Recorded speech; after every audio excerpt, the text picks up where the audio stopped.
Good morning நண்பா நண்பீஸ். இன்றைக்கி நம்ம எங்கே போகிறோன்னு பார்த்தீங்கன்னா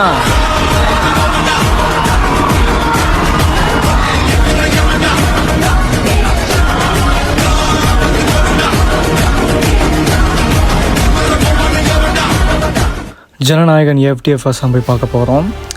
FDFSன்னு இல்லை, எனக்கு செகண்ட் ஷோ தான் கிடச்சிது 12:45. ஸோ எங்கன்னு பார்த்தீங்கன்னா கூடாஞ்சேரி MBRல தான் போய் பார்க்க போகிறோம் நம்ம. ஸோ நம்ம காட்டாங்குளத்தில் வெயிட் பண்ணிகிட்ருக்கோம் பஸ்ஸுக்கோசம். ஸோ பஸ்ஸுமே அறுவை ஆகிடுச்சு. இது வரைக்கும் நான் தளபதி மூவியை வந்து ஃபஸ்ட் ஷோ நான் பார்த்ததில்ல. இப்போ போய் பார்க்க போகிறது பார்த்திங்கன்னா செகண்ட் ஷோ தான். பட் ஃபஸ்ட்டு டே நான் வந்து இது வரைக்கும் நான் பார்த்தது கிடையாது. ஸோ இது தளபதியோட லாஸ்ட் மூவி. இனிமேல் நம்ம தளபதியை திரையில் பார்க்க முடியாது. சொல்ல கஷ்டமாக தான் இருக்குது இது லாஸ்ட் மூவின்னு.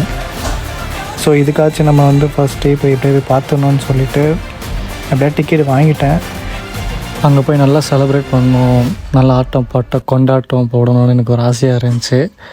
பட் நடந்தது ஒன்று, அதை நான் லாஸ்ட்டில் சொல்கிறேன். செகண்ட் ஷோ நாங்கள் பார்க்கும்போது இது ஒரு செலிப்ரேஷனுமே இல்லை, அப்படியே நார்மலாக தான் இருந்துச்சு. சரி செலிப்ரேட் பண்ணுவாங்கன்னு நான் நினச்சினே இருந்தேன். பட் எதுவுமே பண்ணலைங்க. எனக்கு அதில் தான் ஒரு சின்ன டிசப்பாயின்மெண்ட் ஆகிடுச்சு. அப்புறமேட்டு ஸ்க்ரீனிங் வந்து ஓப்பன் பண்ணிட்டாங்க. ஸோ நம்ம உள்ளே போயிட்டு ஜம்முன்னு உக்காந்துட்டோம். மூவி ஸ்டார்ட் பண்ணுறதுக்கு முன்னாடி சரி ஒரு வைப் செக் பண்ணிக்கலான்னு சொல்லிட்டு நான் தளபதினு கற்றுனேன். அங்கே வந்த ரிட்டர்ன் பேக் எனர்ஜி மட்டும் பாருங்களேன் எப்படி இருக்குன்னு. தளபதி இத்தனை நாள் தேடல் இப்போ நம்ம திரையில் வந்து நிற்குது. இப்போ அந்த குஷியை வார்த்தைகளால் சொல்ல முடியாது, கத்தி தான் காட்ட முடியும். இதோ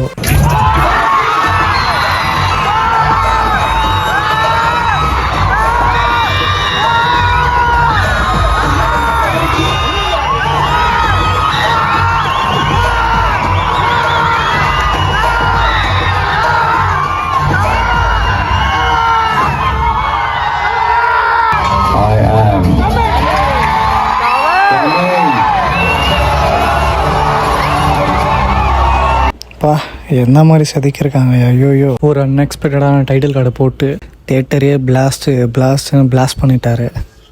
ப்ளஸ் தளபதியோட ஸ்க்ரீன் ப்ரெசன்ஸ் நான் சொல்லி தான் உங்களுக்கு தெரியணும்னு இல்லை, சும்மா பிரித்து மேய்ஞ்சிட்டார் தலைவர். என் கார்டு போடுற போது தான் எனக்கு ஃப்ளாஷ்பேக்லாம் எல்லாருக்குமே வந்திருக்கும். சின்ன வயசுலேருந்து அவரை பார்த்து நம்ம வளர்ந்தோம். ஸ்கூல் டைம்ஸ்லேருந்து ஸ்கூல் முடித்தோடனே வீட்டுக்கு வந்தோடனே KTVல சன் டிவியில் வர மூவிஸ் போடுவாங்க, ஓல்டு மூவிஸ். அதெல்லாம் நினச்சி பார்க்கும்போதெல்லாம் ஒரு நாஸ்டாலஜிக் ஃபீலிங், ஒரு மாதிரி எமோஷன் ஆகிடுச்சு.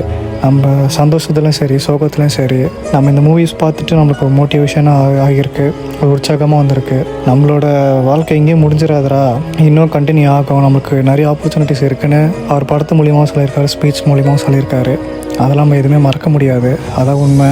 மூவி ஓவராலாக பார்த்திங்கன்னா பிளாஸ்ட்டு தான், குறைகள் எதுவும் இல்லை, எல்லாம் நிறைவாக தான் இருந்தது.